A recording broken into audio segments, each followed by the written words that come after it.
This video will be full of eyes, and eyes. So with that being said, I relate more to the connection of expression rather than hyperbolic humor. A lot of people dislike Euphoria and find joy in bashing it, and that behavior is just weird. If you're like that, this video is not the one for you. I think it was incredible that the most important point of view in the finale was 𝙈𝙆. I love that 𝙈𝙆 was not forgotten, not thrown aside for his one episode appearance earlier on in the season, but to resolve, grieve. For the time in Rue's latest life, who did she really have? The wedding was special.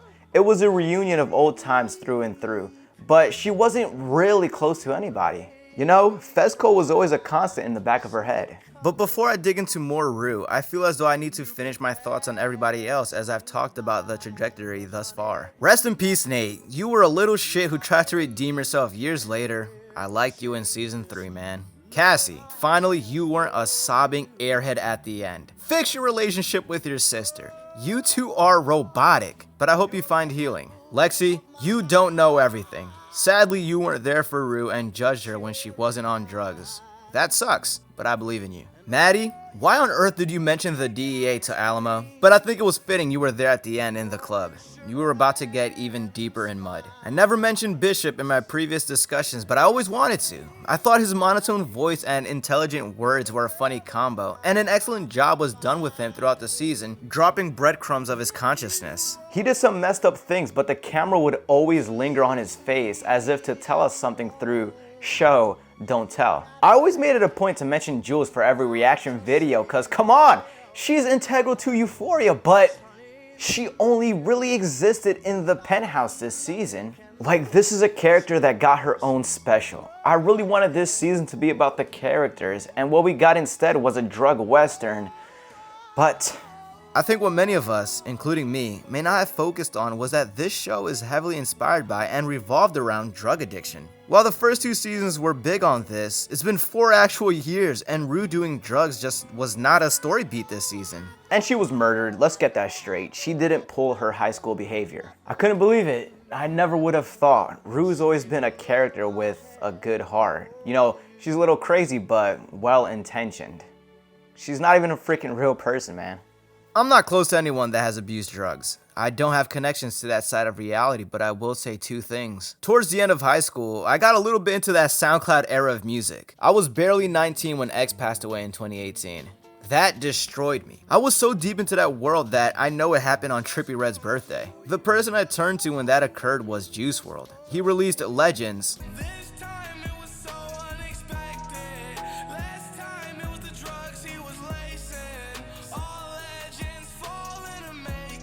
and Rich and Blind just 4 days later.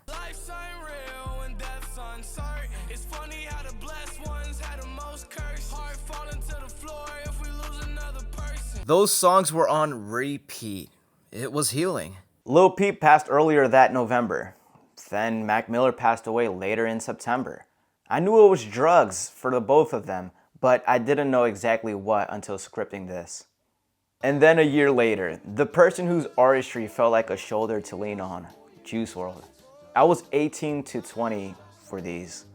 Just turned 27, and I just will never forget. And the second thing I want to mention is that Rue was found with earbuds in. That's how she went out. And that's exactly how my stepdad was found. Not drugs, but headphones in. I like to think that's maybe peaceful. I think it's incredible that 𝙈𝙆 was the vehicle for the grief. He knew her struggles the most. He was always there. I believe Coleman Domingo now says, believe in the poetry. I quote 𝙈𝙆 a lot. You've got to believe in the poetry. It's that thing you can't touch. Poetry is in the trees and the flowers and moments. But life is poetry, and you got to believe in that and give yourself over to that. And 𝙈𝙆's involvement is the poetry here. For what it's worth, yeah, Zendaya wasn't an executive producer. Absolutely no connection between her and the show besides the premiere. She wrote that nice message about Rue during the middle of season 2, so you know she loved that girl. The one thing I can firmly agree with is that I don't think her nor many of the fans of the show wanted this outcome for Rue. Whether it was to be a private investigator, surrogate, or whatever the hell you can conjure, the fact she was killed by someone introduced this very season is wrong. Her death is wrong. Rue deserved a long, clean, sober life. She was headed on a trajectory to get herself out of the mess she was in and wanted better things for herself. This is the ending we got, but I think there should be some value to the fact that other ideas were explored. This ending was never the concrete one. It was not the first one. It was just the ending that was filmed. It was the ending that was accepted by the studio. It is the ending that became a reality, but there's something to the fact that this was not the intention. And I think there's relatability in trying to mold something you have been part of and contributed greatly and heavily to, where the final say is out of your hands. People also don't like Sam Levinson, and with Zendaya stepping away from the production as she did, I just want to say that this right here is something you cannot fake. I just want to say thank you. I'm incredibly grateful for every single one of you, and many of you have been here from the beginning and watched me grow up. It's been such a pleasure and an honor. Thank you so much. When all is said and done, the work you created with the cast and crew does not get overshadowed by potential underlying beefs. And Sam really gravitated towards Angus Cloud's passing as a former addict himself. Well, I don't agree with his line where he says, people like Rude just don't make it, or something like that. I see where his heart is at. With the influx of fentanyl into this country, I can say with absolute certainty that if I was going through what I went through when I was younger now, then I wouldn't be here either. So I wanted to tell this story for Angus and for people who weren't granted a second chance.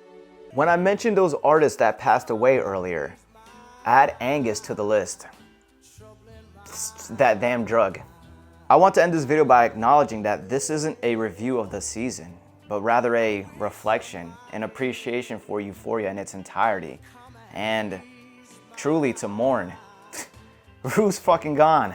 I previously said this may very well be the last season, and now it is. This is a show that has latched onto me like none other. My top songs of 2022.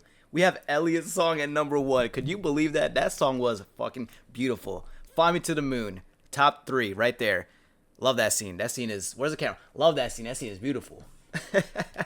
Dirty Work by Steely Dan. I think that was in the first episode of season 2 when they're like, they had to get undressed. It was some weird shit. And with Fesco. And of course we got Call Me Irresponsible at 15, and then I'll Be Here in the Morning 16. Maybe that one was in the first episode.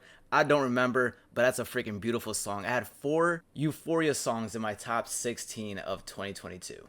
It's not a perfect outcome, but I wanted to speak on what is and what's happened. At the end of The Office, Andy says, I wish there was a way to know you're in the good old days before you've actually left them. it's probably been a decade since I finished that show, but I have never forgotten that quote, that ending. The good times are now. The good times are when you're with the people you love, when you are smiling. The good times are when you are alive. My one outlook for the season was to just enjoy every moment with these characters because it could have been the end. I stand by Euphoria and the emotional journey it took me through. Everything's alright,